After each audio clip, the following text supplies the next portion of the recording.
नमस्कार मंडळी, आज बनवणार आहे आळूच्या पानाची वडी। मी इथे छोटे छोटेच पानं आणते, मी कधीही छोटे पानच आणते, हिरवे देठाचे बघूनच आणते, कारण मी पहिल्यापासून हिरव्या देठाच्या पानांच्याच आळूच्या वड्या किंवा गरगटे करते।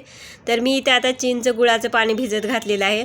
लसूण, जिरे, मिरची, कोथिंबीर मी मिक्सरला बारीक फिरून घेतलेली आहे। आता बेसन पीठ घ्यायचं आहे, आपल्या पानाच्या क्वांटिटीनुसार बेसन पीठ घ्यायचं। आणि आता मी तो जो वाटण बनवलं होतं हिरवी मिरची जिरं लसूणचं ते त्यामध्ये घालायचं। हळद घालायची आहे, हिंग पण घालायचं, बेसनाचं कोणतं पण काही करा त्यामध्ये हिंग घालायचं जरूर। चवीपुरतं मीठ घालायचं आहे, ओवा घालायचा, पांढरे तीळ घालायचे, तीळ जरा जास्त घालायचे कारण छान लागते वडी तिळामुळं। आणि इथं किंचितसा थोडासा खाण्याचा सोडा घालायचा, तेल वगैरे घालायची गरज नाही, तेलाचं मोहन।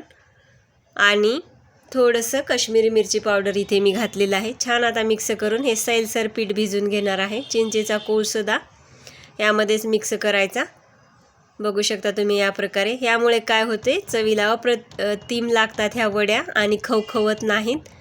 ह्या पानाचा गुणधर्म असतो की जरासं असं गळ्यामध्ये खवखवल्यासारखे वाटते घशामध्ये, म्हणून चिंचगुळेचं पाणी घातलं की काहीही होत नाही। इतक्या टेस्टी झालेल्या ह्या वड्या, तुम्ही सुद्धा एकदा अशा पद्धतीने नक्की करून बघा। चिंचगुळ घालत नसाल तर घालून बघा, अजिबात काही होत नाही।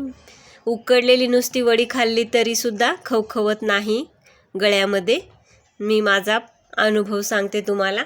तर एकावर एक पान ठेवून लेअर लावायचे आहेत आणि गोल असा रोल हे करून घ्यायचा आहे गुंडळून।